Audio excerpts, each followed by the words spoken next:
ஆசீர்வாத தீர்க்கதரிசன ஊழியங்கள் வழங்கும் உங்கள் ஆசீர்வாத நேரம். இயேசு கிறிஸ்துவின் பரிசுத்த நாமம் மகிமைப்படுவதாக. உங்கள் யாவருக்கும் நல்வாழ்த்துக்கள். இந்த வேளையிலும் தியானிக்க வேண்டிய தியான பகுதி வேதாகமத்திலிருந்து சங்கீதம் 92 14 15வது வசனங்கள். முதலாவது வாசிக்க கேளுங்கள். கர்த்தர் உத்தமர் என்றும் என் கண்மலையாகி அவரிடத்தில் அநீதி இல்லை என்றும் விளங்க பண்ணும்படி அவர்கள் முதிர் வயதிலும் கனித்தந்து புஷ்டியும் பசுமை. My Lord is upright, he is my rock, and there is no unrighteousness in him. Fresh and flourishing என்ற தலைப்பின் கீழாக இந்த வார்த்தைகளை நாம் சிந்திக்க போகிறோம். யார் எப்பொழுதுமே கனி நிறைந்தவர்களாய் இருப்பார்கள்? நம்மை ரெஃப்ரெஷ் பண்ணிக்கொள்ள வேண்டியது தேவை. கர்த்தருக்குள்ளாக தங்களை ரெஃப்ரெஷ் பண்ண வேண்டியது அவசியம். அவள் கனி கொடுக்க வேண்டியது அவசியம். ஏனென்றால் கர்த்தர் உத்தமர், அவர் கண்மலையானவர், அவர் அசையாத ஒரு கண்மலை. He is my rock, there is no unrighteousness in him என்று பார்க்கிறோம்.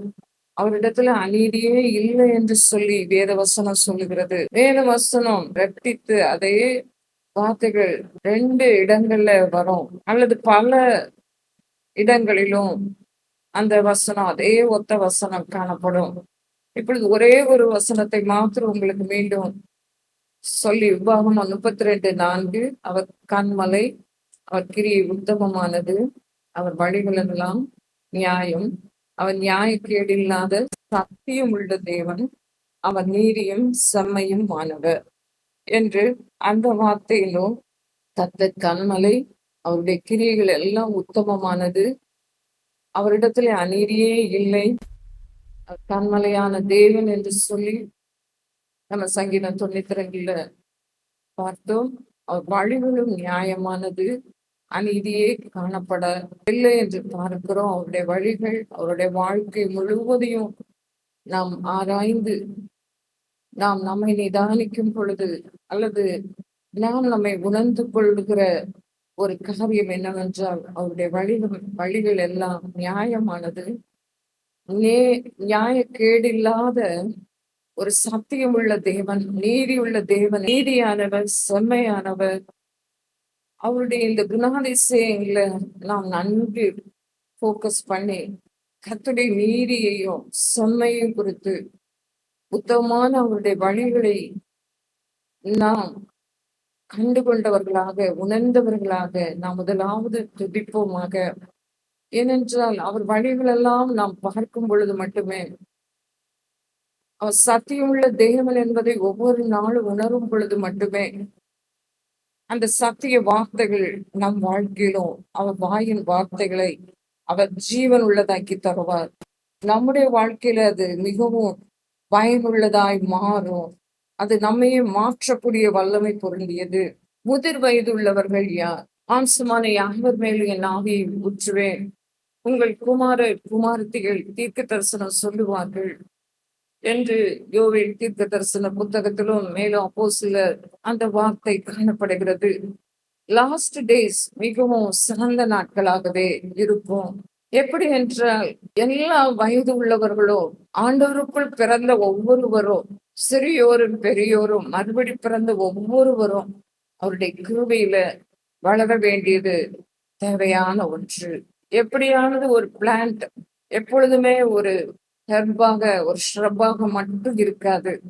ஒரு செடியானது ஒரு விதையை நாம் விதைக்கும் பொழுது முளை கிளம்பி வந்து பின்பு நன்கு வளர ஆரம்பித்து செழிப்பான ஒரு மரமாக, தனி தரும் விருட்சமாக எப்படி மாறுகிறதோ அது போல நாமும் கர்த்தருக்குள்ளாக ஒவ்வொருவரும், மறுபடியும் பிறந்த ஒவ்வொருவரும் நாம் வளர வேண்டும் என்று இந்த வார்த்தையின் மூலமாக நாம் கண்டுகொள்ளுகிறோம். அவருடைய கிருபையிலே வளர வேண்டும். அவருடைய ஒவ்வொரு ஆசீர்வாதத்திலும் பெருகிக் கொண்டே போக வேண்டும். ஏனென்றால் சங்கீதம் 1வது வசனத்திலேயே, 1வது அதிகாரம் 1வது வசனத்திலேயே படிக்கிறோம், துன்மார்க்கருடைய ஆலோசனையில நடவாமல், பாவிகளுடைய வழியில நில்லாமல், பரியசக்காரர் உட்காரும் இடத்தில் உட்காராமலும், கர்த்தருடைய வேதத்தில் பிரியமாயிருந்து இரவும் பகலும் அவருடைய வேதத்திலே தியானமாய் இருக்கிற மனுஷன் பாக்கியவான். அவன் நீர்க்கால்களின் ஓரமாய் நடப்பட்டு தன் காலத்தில் தன் கனியை தந்து இலையுதிராதிருக்கிற மரத்தை போல் இருப்பான். அவன் செய்ததெல்லாம் வாய்க்கும். யார் தன் காலத்துல அவங்க தன் கனியை தருவாங்க? ஒரு மரமானது அதனுடைய கனியை தர நாம் எதிர்பார்ப்பது உண்டு. அந்த தோட்டக்காரர் எதிர்பார்ப்பது உண்டு. எஜமான் எதிர்பார்ப்பது உண்டு. அது போல நாமும் துன்மார்க்கருடைய ஆலோசனையின்படி நடக்காமல், பாவிகளுடைய வழியிலே நில்லாமல், பரியாசக்கார உட்காரும் இடத்துல உட்காராமல், கர்த்தருடைய வேதத்துல பிரியமாய் இருக்கும் பொழுது, அந்த வேதத்துல தியானம் கொள்ளும் பொழுது நம்மை ஒரு பிளஸட்னஸுக்குள்ள ஒரு பாக்கியவான்களாய் பாக்கியவதிகளாய் கர்த்தர் நம்மை வைக்கிறார். இந்த உலக வாழ்வு இந்த உலகத்தோடு முடிந்து போவது இல்லை. கர்த்தர் நாம் ஒவ்வொருவரையும் ஆசீர்வாதத்துக்கு உட்படுத்தும்படியாக ஆண்டவர் இடைப்பட்டு கொண்டிருக்கிறார். இயேசு கிறிஸ்து மிகவும் நல்லவர். நீங்கள் ஒவ்வொருவரும் செழிப்பா இருக்க வேண்டும், கனி தர வேண்டும், பசுமையா இருக்க வேண்டும், புஷ்டியா இருக்க வேண்டும் என்பதுதான் அவருடைய சித்தமாய் இருக்கிறது. ஆனால் கனி கொடாதிருக்கிற கொடியை அவர் அறுத்து போடுகிறார். கனி கொடுக்கிற கொடி எதுவோ அது அதிக கனிகளை கொடுக்கும்படிக்கு அவர் சுத்தம் பண்ணுகிறார். அவர் சொல்லுகிறார், என்னுடைய போதனை, என்னுடைய வார்த்தையினாலே நீங்கள் இப்பொழுதே சுத்தமாய் இருக்கிறீர்கள், ஆனாலும் மென்மேலும் நீங்கள் கனிகளை கொடுக்க வேண்டும் என்று நான் எதிர்பார்க்கிறேன். அதிக கனிகளை கொடுப்பதற்காக மட்டுமே நான் உங்களை பரிசுத்தம் பண்ணுகிறேன். எதையெல்லாம் உங்களை விட்டு அறுத்து போட வேண்டுமோ, விலக்க வேண்டுமோ, கட் பண்ண வேண்டிய இடங்கள்ல நீங்க எதையெல்லாம் விட்டு விலகணுமோ, எதிலெல்லாம் இருந்து நீங்க பிரித்தெடுக்கப்படணுமோ, ஆண்டவர் அந்த பகுதிகளை எல்லாம் உங்களுக்கு உணர்த்துவார்.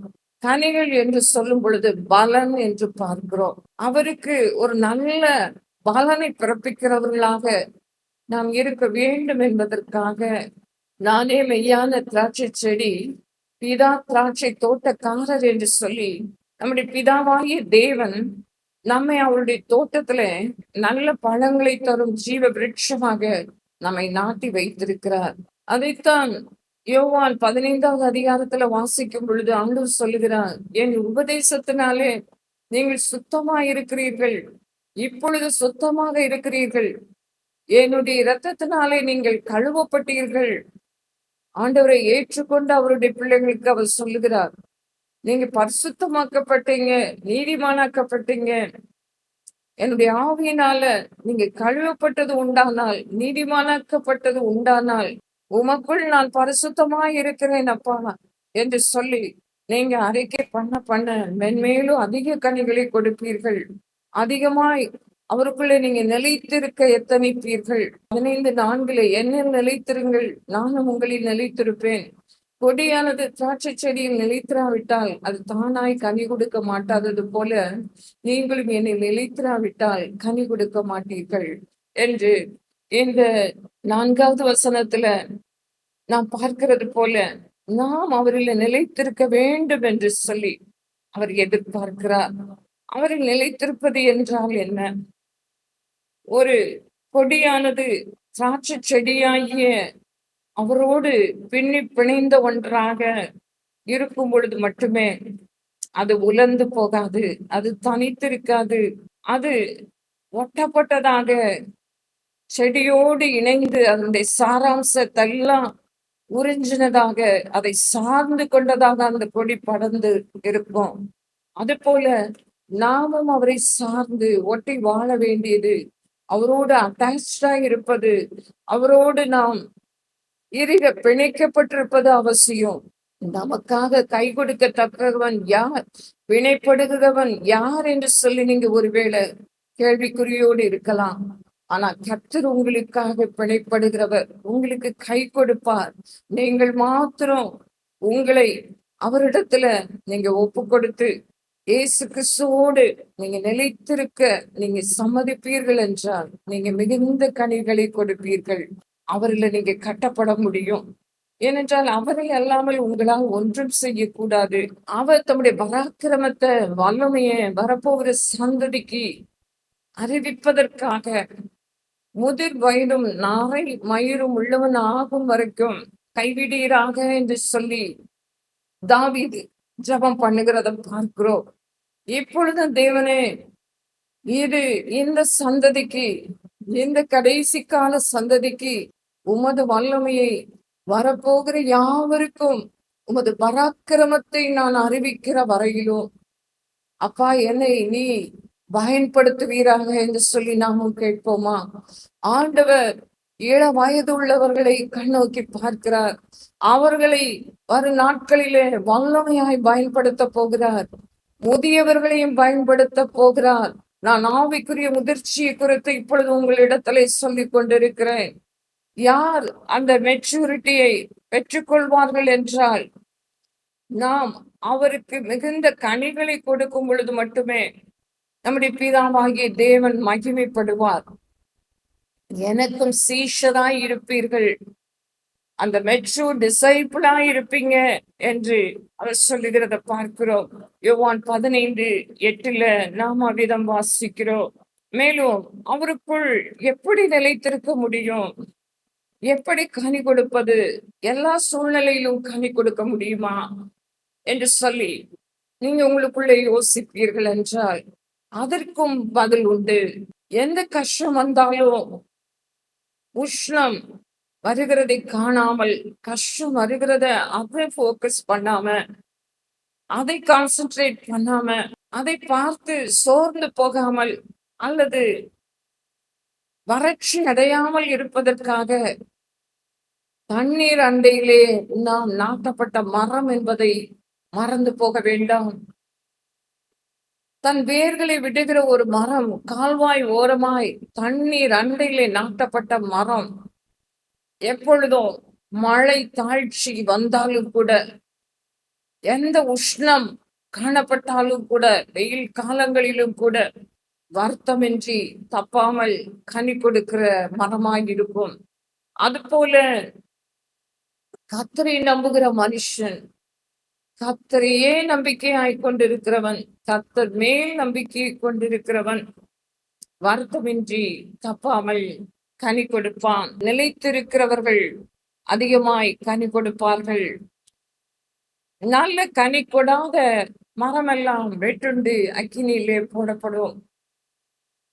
ஆண்டவருக்கு பிரியமான கனிகளை அவர் எதிர்பார்க்கிறார். உங்கள் ஒவ்வொருவரிலும் அன்பு இருக்க வேண்டும், சாந்த குணம், ஒவ்வொரு சூழ்நிலையின் மத்தியிலும் அன்பா இருக்க வேண்டும் என்பதை வேதம் நமக்கு கற்றுத்தருகிற பாடமாய் இருக்கிறது. எல்லா சூழ்நிலையின் மத்தியிலும் சந்தோஷமாய் இருக்க முடியும், சமாதானமாய் இருக்க முடியும். கிறிஸ்துவுக்குள்ளான அன்பு, கிறிஸ்துவுக்குள்ளான சந்தோஷம், கிறிஸ்துவுக்குள்ளான சமாதானம், நீடிய பொறுமை, கிறிஸ்துவுக்குள்ளாக தயவு, விசுவாசம், சாந்த குணம், இச்சை அடக்கம், இவைகளுக்கு விரோதமான பிரமாணம் ஒன்றுமே இல்லை. நாம் உண்மையாக இந்த பிரமாணத்தை உடையவர்களாய் காணப்பட முடியும் என்று சொல்லி விசுவாசியுங்கள். உண்மையாகவே நீங்க கிறிஸ்துவுக்குள்ளாக நிலைத்திருக்க முடியும், கனி கொடுக்க முடியும். பலன் என்று சொல்லி சொல்லப்பட்டிருக்கிறது. அவரவர் வாயின் பலனால திருப்தி அடைவார்கள். அந்த இடத்திலும் நம்முடைய வாயின் பலன் என்று சொல்லும் பொழுது அது ஒரு ஃப்ரூட்டை குறிக்கிறது.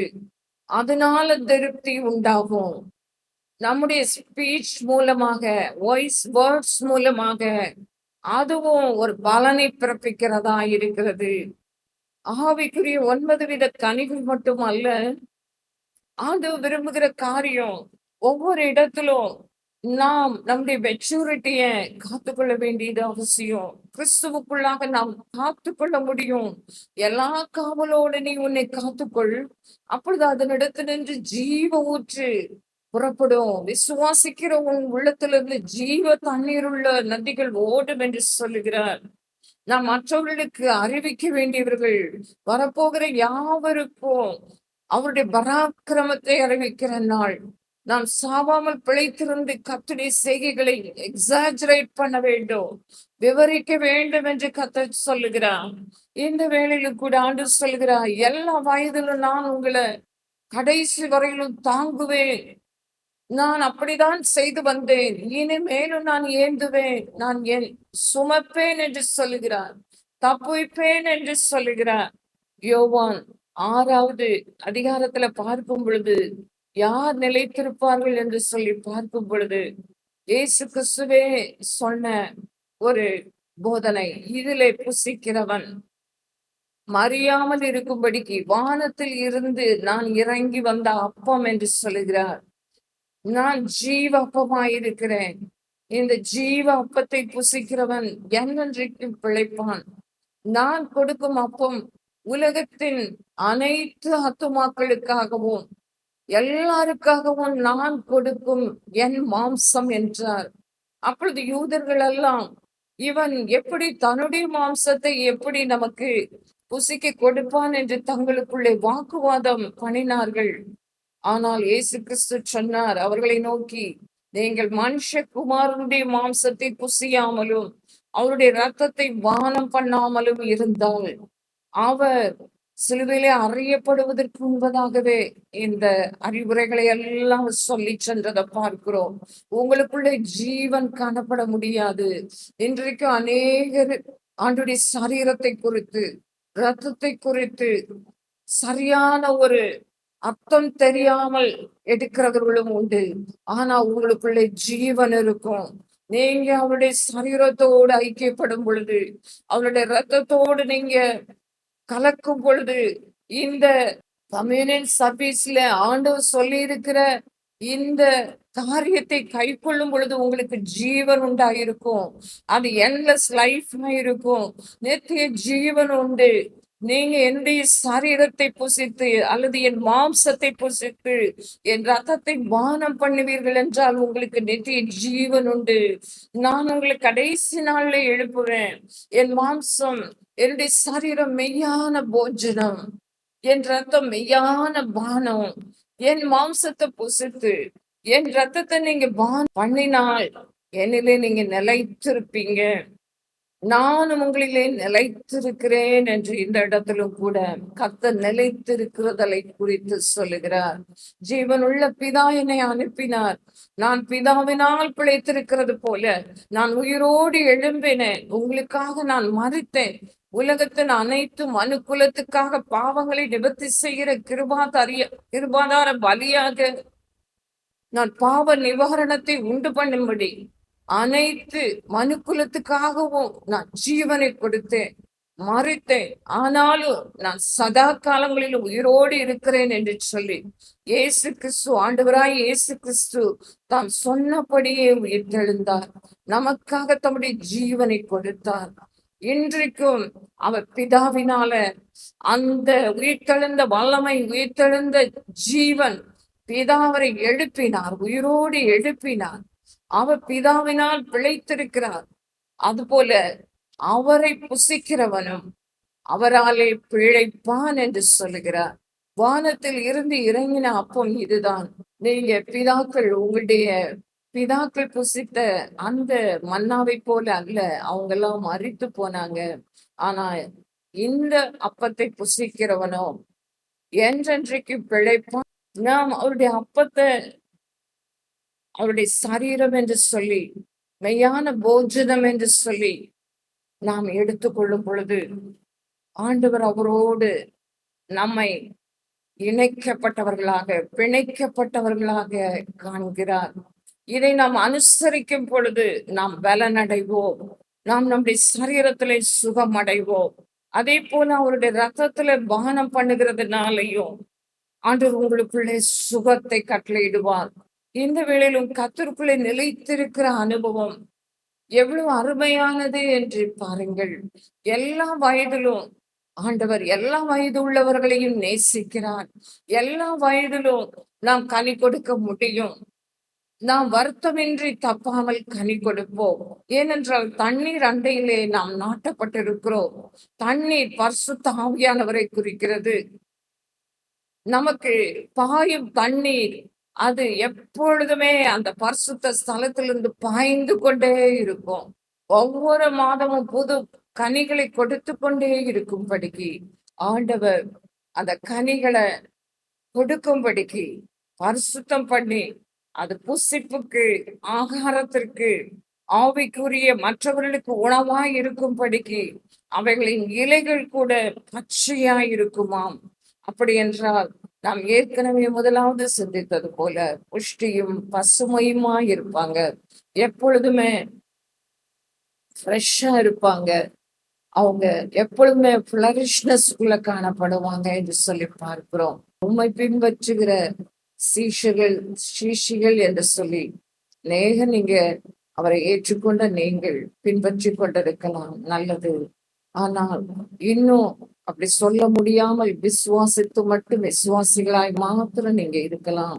ஆனால் நீங்கள் ஒரு சீஷத்துவத்துக்குள்ளே காணப்பட வேண்டும் என்றால், அவரை பின்பற்ற வேண்டும் என்றால், ஆண்டவர் உங்களை சுத்தம் பண்ணுவதற்கு, பரிசுத்தம் பண்ணுவதற்கு அவருடைய போதனைகளை அடைந்து கொண்டிருக்கிறீர்கள்.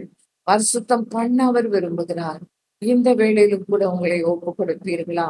நீங்க ஒவ்வொரு மாதமும் புது கனிகளை கொடுத்து கொண்டே இருக்க முடியும், புது பலனோடு இருக்க முடியும், புதிய புதிய ரிவார்டு உண்டு. ஒவ்வொரு கிரியைகளுக்கும் அந்த பலன் அவரோடு கூட வருகிறது என்று சொல்லி பார்க்கிறோம். நம்ம அவரவர் தம் வாயின் பலனால திருப்தி அடைவான் என்று சொல்லி பார்க்கிறோம். இன்னும் உதடுகளின் கனியாகிய ஸ்தோத்திர பலியை நீங்க எப்பொழுதும் செலுத்தி கொண்டே இருக்கிற அனுபவத்தை ஆண்டவர் கட்டளையிடுவாராக. ஒவ்வொரு கனியும் மற்றவர்களுடைய ஆகாரமாய் மாறும். மற்றவர்களுக்கு மட்டுமல்ல, உங்களுக்கும் உங்கள் குடும்பத்திற்கும் அது புசிப்புக்கு எதுவானதாக இருக்கும். அதனால் மனம் திரும்புதலுக்கு ஏற்ற கனிகளை கொடுங்கள் என்று கர்த்தர் உங்களை அழைக்கிறார்.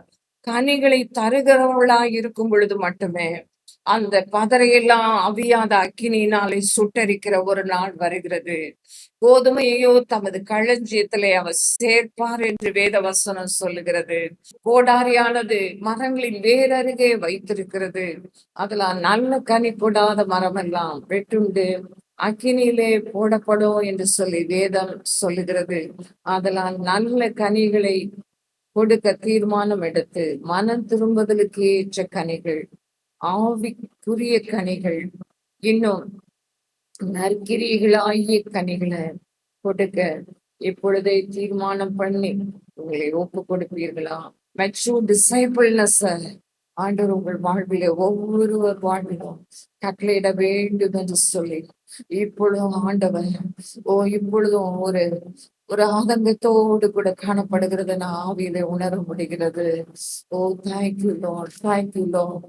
நீங்க எந்த மட்டும் பாலுங்கிற குழந்தையா இருப்பீங்க. பலமான ஆகாரமானது ஞானேந்திரியங்களை உடையவர்களாய் உங்களை மாற்றும். நன்மை தீமை இன்னதென்று நீங்க பகுத்தறியும்படிக்கு இப்பொழுதும் பொறாமை, வாக்குவாதம், சண்டைகள், பிரிவினைகள் இவைகள் உங்களுக்குள்ளே இருக்கிறபடினால நீங்கள் பாலுங்கிற குழந்தையா இருக்கிறீர்களே. இன்னும் நீங்கள் ஆவிக்குரிய விதத்துல முதிர் வயது உள்ளவர்களாய் மாறிடமே. நீங்க எத்தனை ஆண்டு காலம் ரட்சிக்கப்பட்டு எத்தனை ஆண்டு காலம் ஆகிவிட்டது, அபிஷேகம் பெற்று எத்தனை ஆண்டு காலம் ஆகிவிட்டது.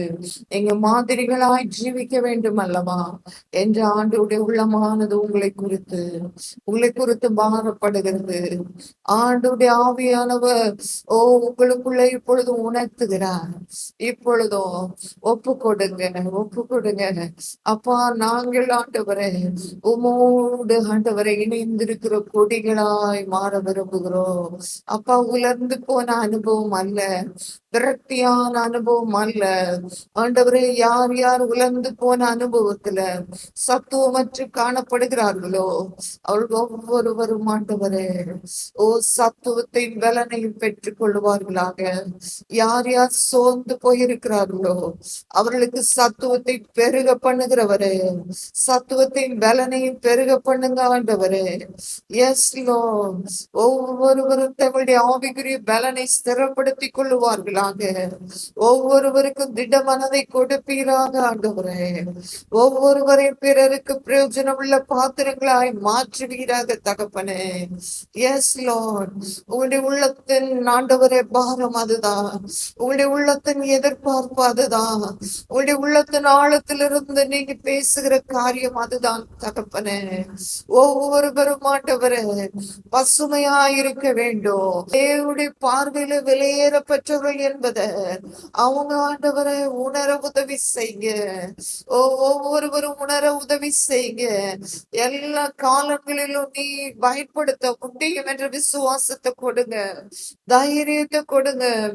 யார் யாரெல்லாம் ஆண்டவரை களைத்து போய் ஆண்டவரை மன அழுத்தத்தோடு கூட காணப்படுகிறார்களோ, மன பாரத்தோடு குழப்பங்களோடு கூட காணப்படுகிறார்களோ, அவர் ஒவ்வொருவரையும் ஆண்டவரை விடுதலை ஆக்குங்க ஆண்டவரே. ஒவ்வொருவர் மேலும் மன தூர்மைங்க தகப்பனே. யார் யார் இந்த வேலையிலும் கூட அப்பா உண்மையாகவே எங்களுக்கு ஒரு செழிப்பு வேண்டும். நாங்கள் ஃப்ரெஷ்ஷா இருக்க வேண்டும், நாங்கள் புதுமையா இருக்க வேண்டும். ஒரு புதிய காரியத்தை எங்களுக்குள்ளே புகுத்துங்கப்பா. ஒரு புதிய ஜீவனை அனுப்புங்க ஆண்டவரே. ஒரு புதிய பலனை அனுப்புங்கப்பா என்று சொல்லி அநேகர் இப்பொழுதும் ஆண்டவரே வாஞ்சியோடு கேட்கிறார்கள் ஆண்டவரே.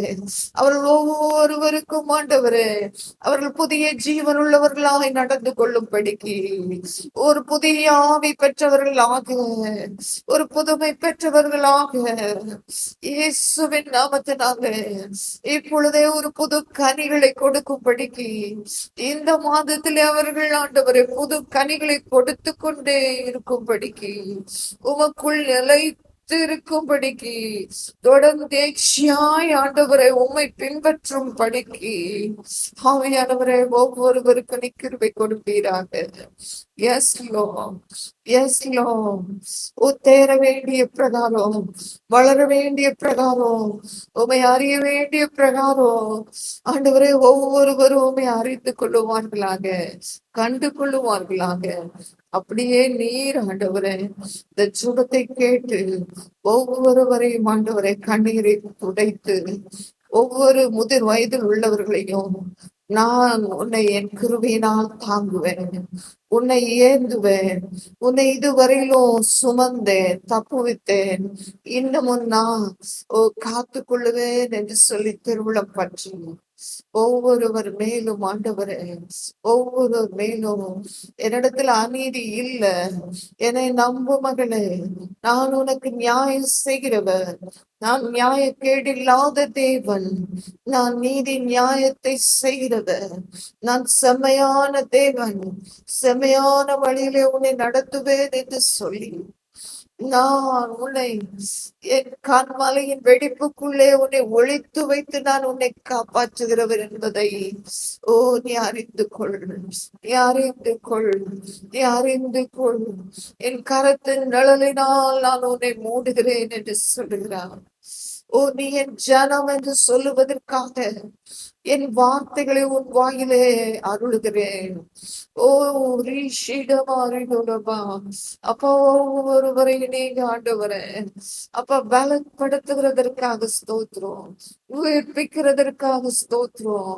உங்கள் ஆவிக்குரிய பலனை ஆண்டவர் எப்பொழுதும் மிகவும் பெருக பண்ணியிருக்கிறார், பெருக பண்ணுகிறார். பலனை மிகவும் ஸ்திரமாக்கி கொள்ளுங்க.